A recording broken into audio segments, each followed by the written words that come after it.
You're in the waterloop.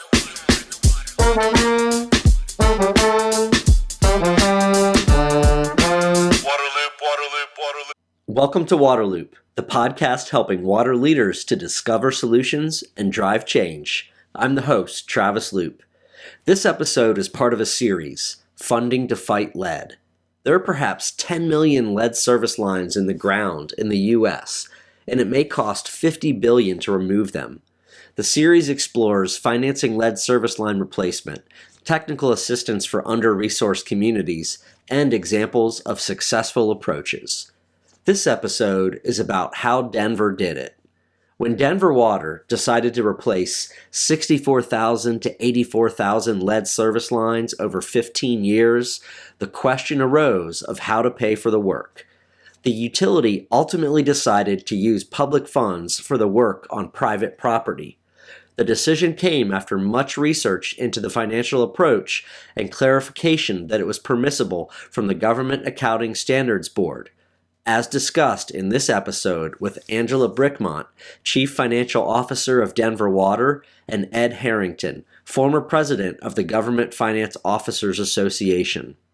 Angela and Ed also talk about building comfort with this method of funding lead service line replacement and the significant interest in the approach from other water utilities.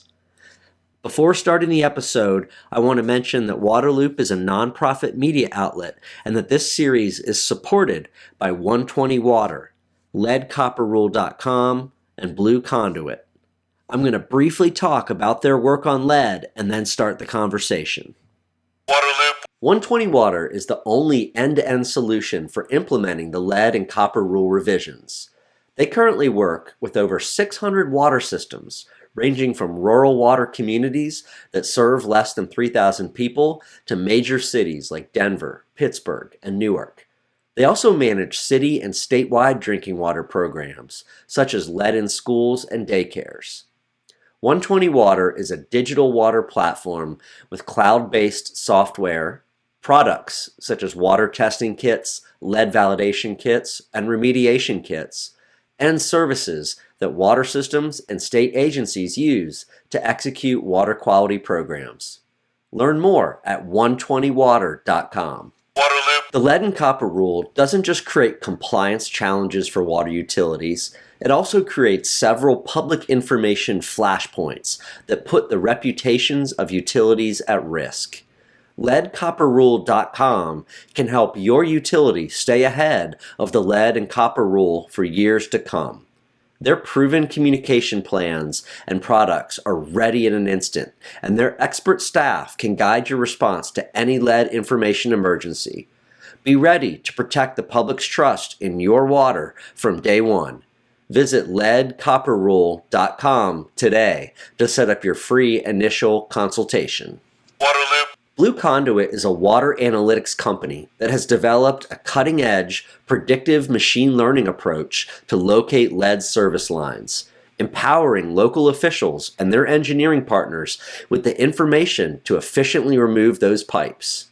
The company's solutions enable utilities to focus their resources on digging where the lead is, accelerating the removal of this significant health concern and saving millions of dollars in avoided digs.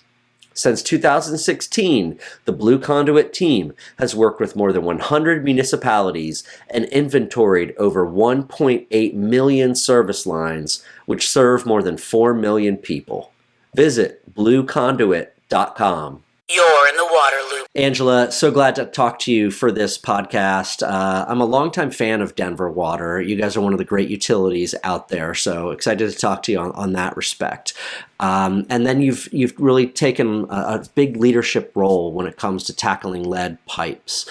Could you talk a little bit about how that started? What the situation, the challenge was that Denver Water was facing with lead pipes, and how you decided to tackle it? Yeah, great question, and it's great to be here. Thank you for inviting me to tell our story.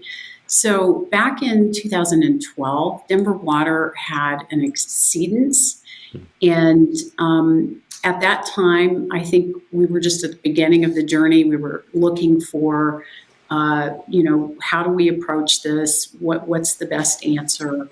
And over the course of several years and lots of research, we went from just trying to address that one exceedance to really thinking holistically, what do we need to do to address lead in our system?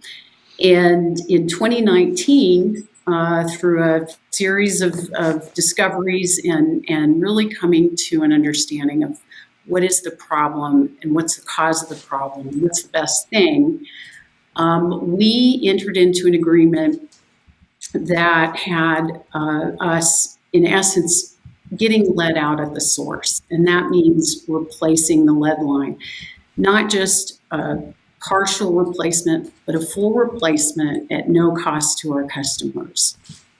How many lead lines were you looking at or having to replace then? What was that?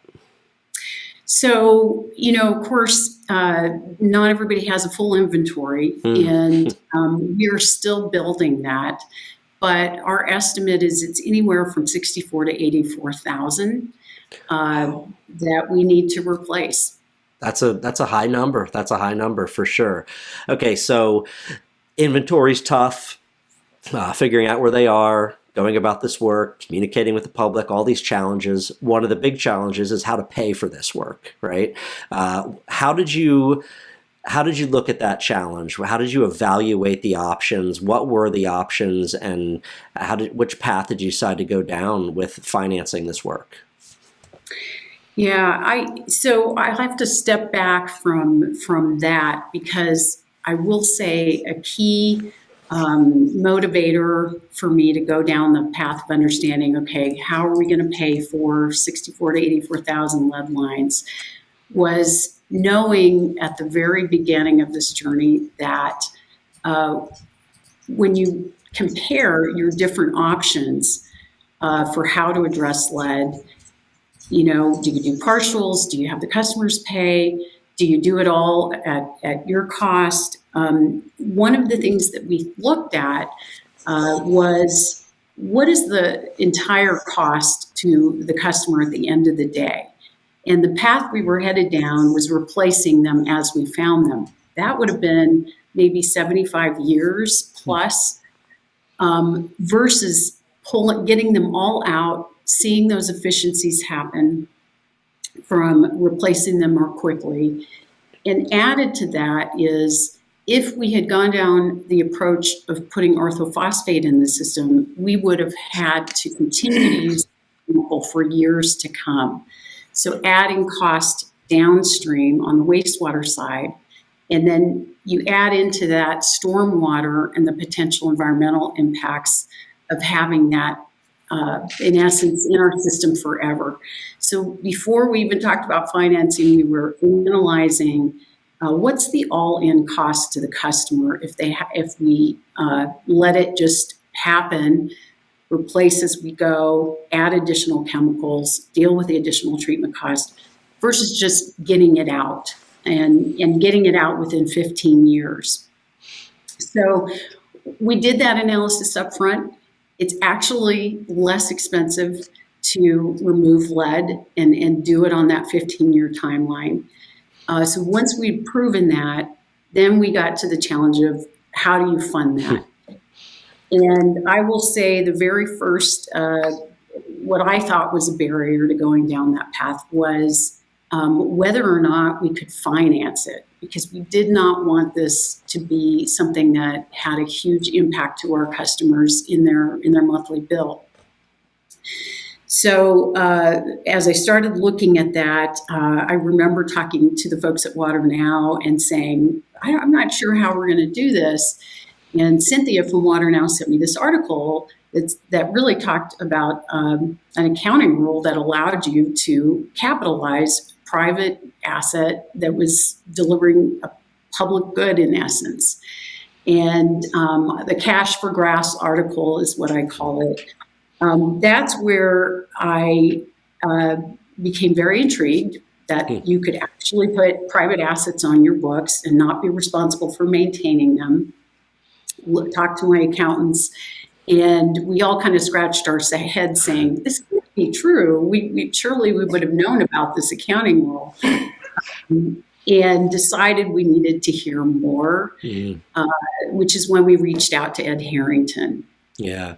Well, let's bring Ed on now. And, that, I think, Angela, there's a conception, I guess a misconception across the water space that you can't use public funds for work on private property. So people aren't even thinking about that.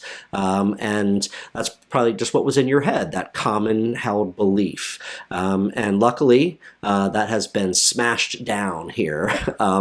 Ed, glad to have you on the podcast as well. Would love to hear you kind of explain why this is a myth. This is misinformation. It's incorrect. Not just about lead overall, but you've mentioned some other aspects of this. Could you talk about it? Sure. And, none of us were taught this. And, all of us that went to accounting school or whatever, no one ever said there's this exception over here. But there is, because back in the 80s, the Financial Accounting Standards Board was approached and people said utilities are just fundamentally different. They have different ways of arranging things, different ways of financing things, and you have to make an exception for them. And so they did make an exception, which was then brought into the GASB part of the world, the Governmental Accounting Standards part of the world, back in about 2010. And so what it said was, if you're going to be having some different kind of arrangements where you're not going to have the traditional, you build something, you own it, you manage it, you control it, but you still need to spend this money to have something good for your system, that if you are what's called a regulated utility, there's an exception for you. A regulated utility is a really straightforward thing. It means that you have someone who sets your rates, that you in fact can set your rates, and that if you set your rates, you can anticipate receiving the money that you charge for them. Not so difficult. The same kind of promise you'd make whenever you're issuing debt. So then we said that's the big problem, because if you're going to be doing kind of small things, you can go ahead and expense a few $1 million a year for customer rebates, turf buyback programs and things. But if you're going to do anything big, you're going to have to debt finance it. That's how water and wastewater systems do big things. So if you're going to scale up, how are you going to do this? And that's where the GASB 62 regulated operations approach comes in, because what it says is you don't need to own that, you don't need to control it, but if you're going to issue debt, spend the money on something, and then recover it in the future through rates, that creates what's called a regulatory asset. And that allows you to put something on the books that balances with the debt that you're putting on the books when you issue your debt. And then you can go ahead and have a good time. But it is especially focused at places where you don't want to or you can't end up owning that. And for example, with a lead line replacement, you probably don't want to have the entire liability of the customer side of the meter, but you still feel it's a public good to go ahead and make sure that people are healthy. And that's where GASB 62 regulated operations can come into place. And as this kind of, as Water Now, reached out to you, as Denver Water did, wasn't there some work done with GASB to try to clarify this for the water space? We read the GASB 62 rules and we said, this seems to apply. And then we would tell people that, and just like Angela's folks, they said, I don't think so. I've never heard about this. What does that mean? So we went back to GASB and said, could you clarify this? GASB issues typically annually what they call an implementation guide. And in the implementation guide, they ask a question and they answer it. And so in this case, we had them ask the question, can you use regulated operations for things like customer rebates or turf buyback programs? And the answer is yes. So then armed with that, we could go out and talk to people and say, yes, we believe it's true, and GASB agrees. So go ahead and use it. It's still a hard sell because people are still, it still seems very, very strange to people to be doing this kind of thing where you're saying, but I don't own that. How can somebody's turf buyback program be my asset? But it works. And it's an intentional exception that GASB and FASB have both made. And then Angela, as you kind of heard about this, and as GASB put out the clarification or so, how did this all help you move forward? Well, it as Ed said, we're not trained as accountants to think about things this way. It helped tremendously. For one thing, if you're a CPA, you need to hear it from a CPA. So my folks got to hear it directly from Ed. And even then, the next thing they said is, well, okay, we now believe it's possible, but maybe our external auditors won't believe it. They have to prove it as well. And with Ed's help and several conversations later and talking to our external auditors, they were fine with it. So I think I don't want to underestimate how important this was and how working through that piece kind of opens up the door to the rest of the story. You need your accountants on board. And if you need a few experts to help you get over that, by all means, talk to Ed, but talk to your external auditors. This is something that's been done. We're now 3 years into it. Clean audits 3 years later.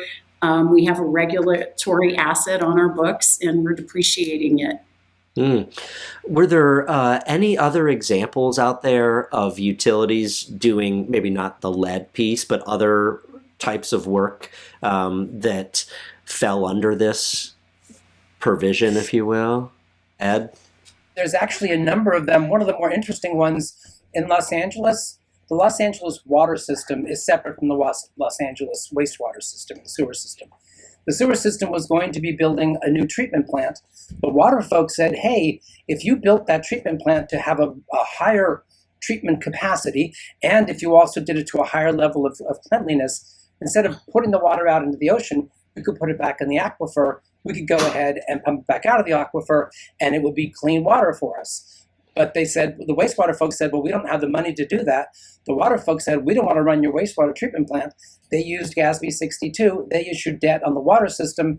They gave the money to the wastewater folks. The wastewater folks built a better system that allows the water people to get more water. And it was all done with GASB 62 because the water system could issue debt and put this regulatory asset on their books, even though they were never going to control, manage, or have anything to do with that wastewater treatment plant. So it's a very interesting thing that can be used in a variety of ways. We've been pushing it for things like turf buyback. We've been pushing it for distributed infrastructure, natural infrastructure on private property, but it can be used in a variety of ways.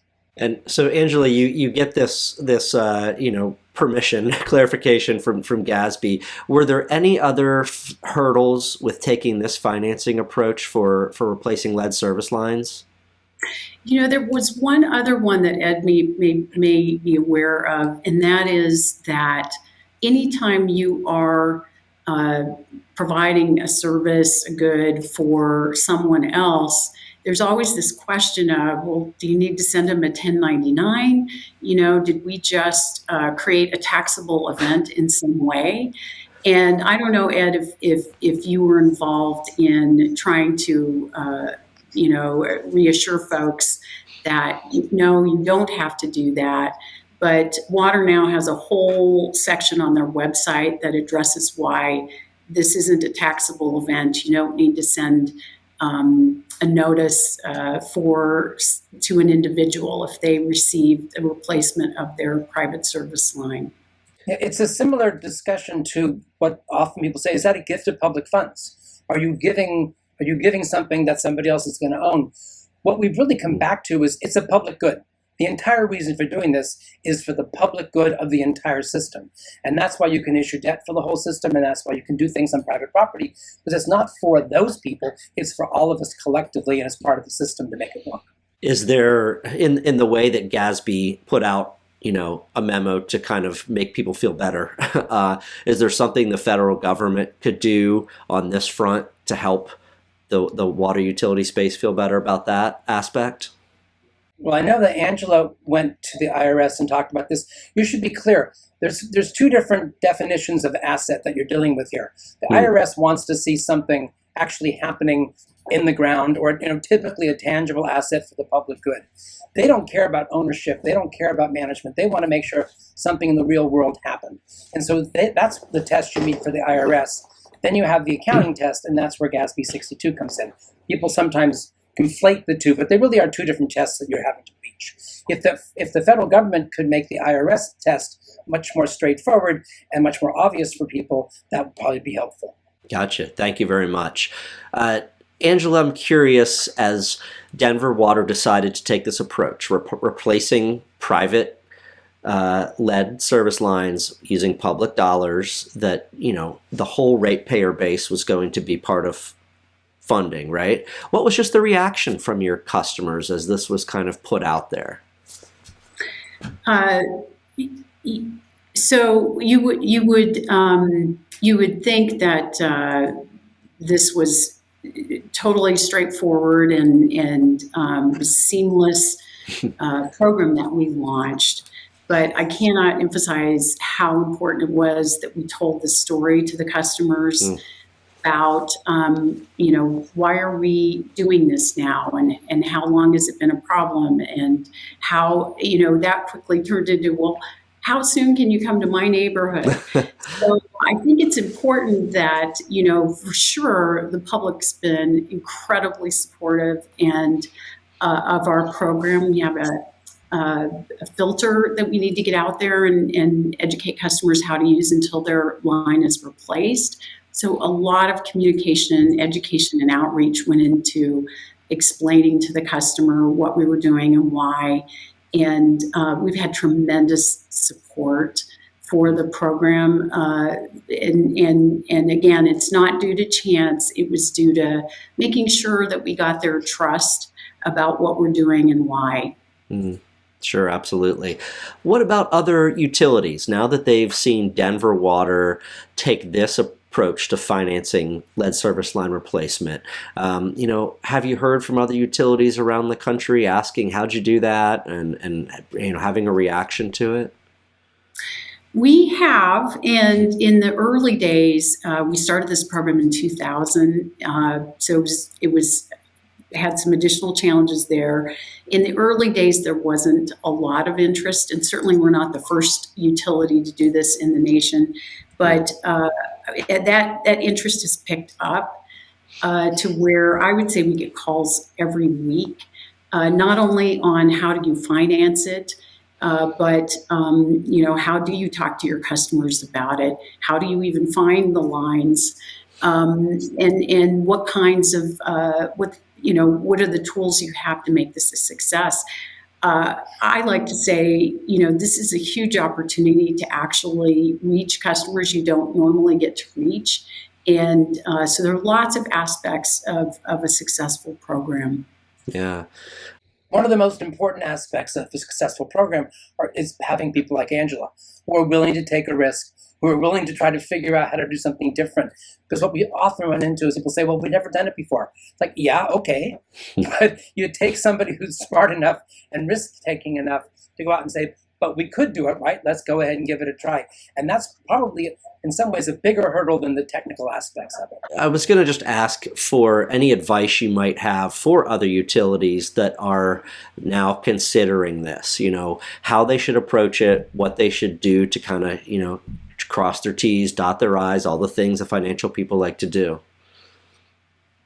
The first thing I would say is don't do this alone. Go to the Denver Water website, type in lead, and you're going to see a treasure trove of tools, outreach, FAQs to our customers. You can type your address in and see how we communicate with customers about possible lead lines. So please reach out to other utilities. And I would say don't get stuck when you run into that first barrier. We've figured it out, and reach out, and we're happy to share our story. Awesome. Ed, do you have any advice for utilities out there that are considering, this work? And one of the things, as Angela says, go to the Denver Water website, but also go to the Water Now Tap into Resilience website. What we have in there is all 50 states. What are the rules for issuing debt? What are the issues related to gifted public funds? How do these different things work? And so we've done a lot of research so people don't have to start from scratch. So you can show your bond counsel or your outside auditors or even your internal finance folks, here are the rules, this is how it works. And we can also show, here's some examples, here's what it looks like on financial statements, and it's all in that Tap into Resilience website. Well, Angela and Ed, thank you for joining the podcast and for this very informative conversation. Angela, just congrats to this plan and this work that Denver has underway. And I'm looking forward to other utilities around the country kind of following in your footsteps on this financing approach. But thank you both very much. Thank you. Waterloop. Thank you for listening to this episode, and thanks to its supporters, 120 Water, leadcopperrule.com, and Blue Conduit. To find all episodes, sign up for email updates, and connect on social media, please visit waterloop.org. Waterloop, Waterloop, Waterloop.